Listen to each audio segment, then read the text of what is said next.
Welcome back, and we are going today to analyze another way. So this is another part of Brown Girl Dreaming, and there is just so much. We already annotated Brooklyn Rain, and reminder, we're looking for mental images, colors, shapes, onomatopoeia, words like shush, hush, buzz. We're going to mark those, and we're thinking about how this being in first person is helping us understand. So let's scroll down to another way, and you guys may have a paper copy of it, or if you're annotating digitally, we're going to go through this. Now, if you noticed last time, I was kind of chunking by stanzas. Okay. So every time you see these breaks, that is the poem version of a paragraph. And that is a great way to chunk things. Now, I can already see this is interesting because I don't see a period here. And I don't see a capital letter here. So there's a break, but the sentence keeps going. So poets do interesting things like that, and they do them for a purpose. And so it is for us to wonder, why are they doing that, and to try to dig in and figure it out. Okay, so this is called Another Way. Okay, so I'm going to think about that title. What does she mean by another way? She's moved from Greenville to Brooklyn, New York, and she's not super happy. She's missing her old home. So with that in mind, let's look at what is happening in another way. While our friends are watching TV or playing outside, we are in the house, knowing that begging our mother to turn the television on is useless. Begging her for 10 minutes outside will only mean her saying no. Saying, "You can run wild with your friends anytime. Today, I want you to find another way to play." Okay, so why would mom not want the kids to play outside? Why can't they play outside? And if I think about this and what I know about the world, play outside, question mark. If I think about what I know about New York, I think a lot of people think New York is dangerous. Now, I've never lived in New York, so I don't really know. But maybe since they've just moved there, mama or the mother is kind of afraid to let them outside. Maybe there's too many people. Maybe they don't know the people in their neighborhood yet. Maybe mother has good reasons to do that. Okay? In fact, they italicize, and there's always a reason writers do that. So why did they change from the regular text to an italicized to say, "You can run wild with your friends anytime. Today you will find another way to play." So that is our title, Another Way. So she's trying to get them to find another way. Maybe it's not about the danger. Maybe mom is just wanting them to bond together, to spend some togetherness. I like that the word begging is repeated. No is its own sentence. No is a sentence. No is a complete sentence. And mom says it. Mother says it. While our friends are watching TV or playing outside. So they're not allowed to watch TV. Okay? They have to be inside, and they can't be like watching TV and stuff. They have to find another way. So, creative. Does mother want them to be creative? And then just to summarize, no fun, because the outside is fun and TV is fun. Find another way. I'm just going to point the arrow. Find another way. Okay. And then one day, my mother comes home with 2 shopping bags filled with board games, Monopoly, checkers, chess, ants in the pants, sorry, trouble. Just about every game we've ever seen. Just about every game we've ever seen in the commercials between our Saturday morning cartoons. All right, so this was written a long time ago, so y'all don't know. But back in the olden times, cartoons were only on Saturday mornings. We only had 3 channels. If the president was on, he was on all 3 channels. There was nothing to watch. But on Saturday morning, there was this golden morning that ended about lunchtime when all 3 channels usually, or at least 2 of the 3 channels, played cartoons the whole time. And you would fight with your siblings over which channel had the best cartoons and which ones you would write. My brother and I had to take turns.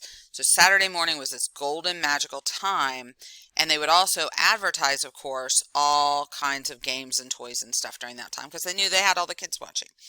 It's different now, but that's how it was in olden times.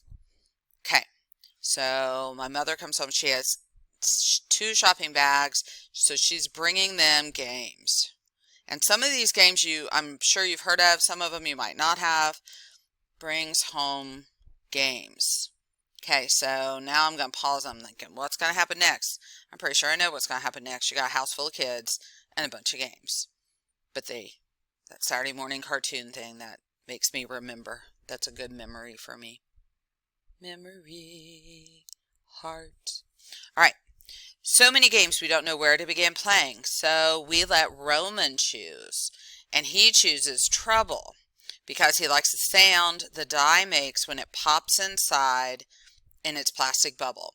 So Trouble was a game that had a plastic bubble, and then kind of you would pop it and the dice would roll. You'd push down on that little circle in the middle was a plastic bubble, and it would pop the dice.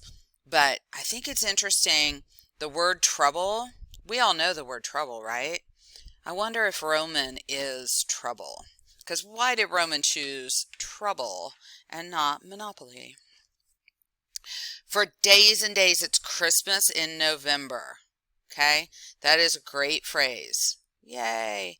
Because we all know, whether we celebrate Christmas or not, we all know that Christmas is a time that people get really excited and everybody is together, and we're usually inside because it's cold, and we do things like play games, and we also maybe get some presents. And it sounds like they got some presents, and they're real excited about it because they've been bored, right? They're not allowed to go outside. They're not allowed to watch TV. They have to find another way, and now Mother has brought them all these games. Okay? They have Monopoly money to count and checkers to slam. That's a great word. Slam down on the boards. Ants to flip into blue plastic bins. That's the ants in the pants game. Chess pieces to practice moving until we understand their power. Okay, so that's very interesting. That's an interesting word, power, when you're talking about chess. And when we don't, Roman and I argue that there's another way to play. So we're back to that another way, the title. Okay, so Roman and our narrator argue because they don't know how to play chess that there's another way to play called Our Way.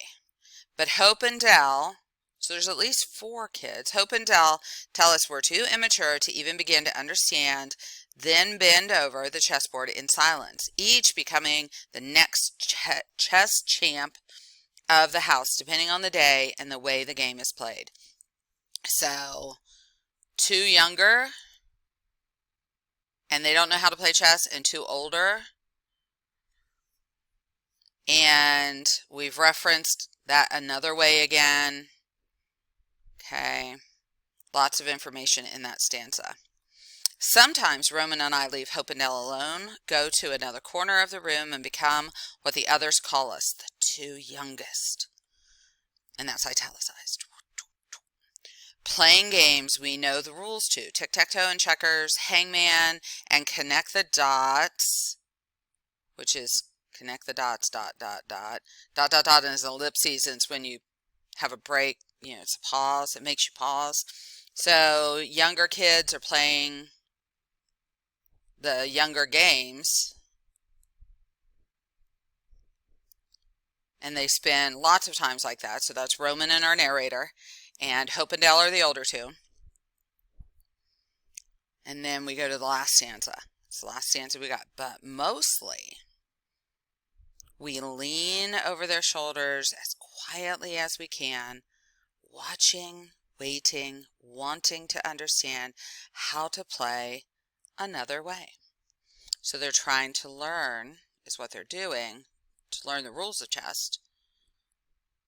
But how it is written, we have a lot of, it's called alliteration, those W's, and it makes me talk quieter because it reminds me of the word whisper when I hear a W. So they use the word quietly as we can, and even as I'm reading it, I'm getting quieter, as quietly as we can, watching, waiting, wanting to understand. So this, as a reader, makes me go quiet and slow,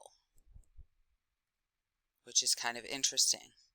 How someone who wrote a poem could use the tools and words and structure, because if you look, the stanzas got way shorter toward the end to make me go slow and thoughtful and quieter.